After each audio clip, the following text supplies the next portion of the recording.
Asian India news में आपका स्वागत है। आइए देखते हैं आज देश विदेश की खास खबरें।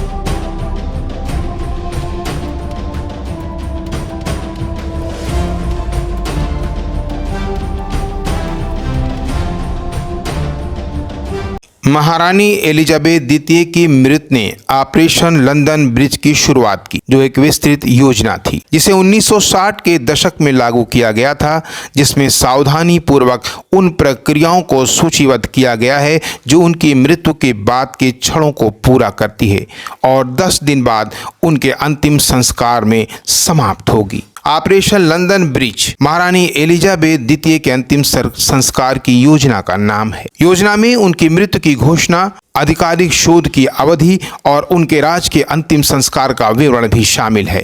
ये योजना पहली बार 1960 के दशक में बनाई गई थी। साल 2022 में उनकी मृत्यु से पहले के वर्षों में कई बार संशोधित भी की गई है। ऑपरेशन लंदन ब्रिज के साथ साथ ऑपरेशन यूनिकॉर्न नामक एक अतिरिक्त योजना भी है, जिसमें भी ये विवरण दिया गया है।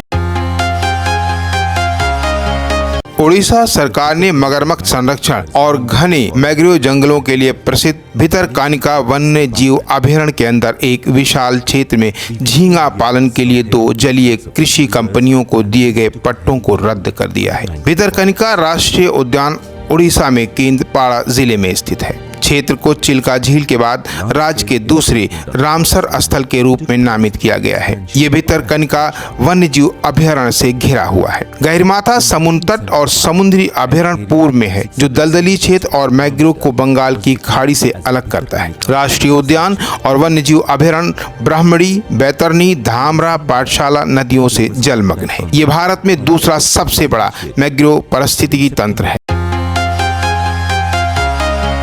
3 दशकों में पहली बार लगातार 2 वर्षों में अपने स्कोर में गिरावट दर्ज कराने के बाद भारत मानव विकास सूचकांक 2021 में 151 देशों में से 132वें स्थान पर है। ये गिरावट कोविड-19 महामारी के प्रकोप के बाद से वैश्विक प्रवृत्ति के अनुरूप है, जिसके दौरान 90% देश मानव विकास में पिछड़ गए हैं। सूचकांक संयुक्त राष्ट्र विकास कार्यक्रम द्वारा जारी मानव विकास रिपोर्ट 2021 और 22 का हिस्सा है। HDI मानव विकास के 3 बुनियादी आयामों में एक देश की औसत उपलब्धि को मापता है: एक लंबा और स्वस्थ जीवन, शिक्षा और एक उच्च जीवन स्तर। इसकी गणना 4 संकेतकों का उपयोग करके की जाती है, जैसे कि जन्म के समय जीवन प्रत्याशा, स्कूली शिक्षा औसत वर्ष और स्कूली शिक्षा के अपेक्षित वर्ष।